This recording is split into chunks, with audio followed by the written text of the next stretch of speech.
چالاکین جبو بردانا دلگرتیان لسرانسری روجاوای کردستانی هر دومن.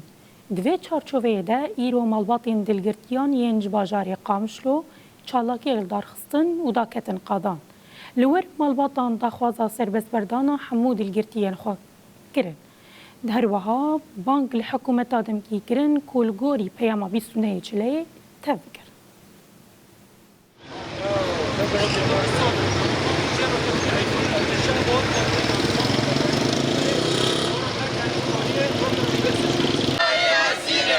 دلما جانما فدای اسیرما دلما جانما فدای اسیرما به جان گافر افغان و هستی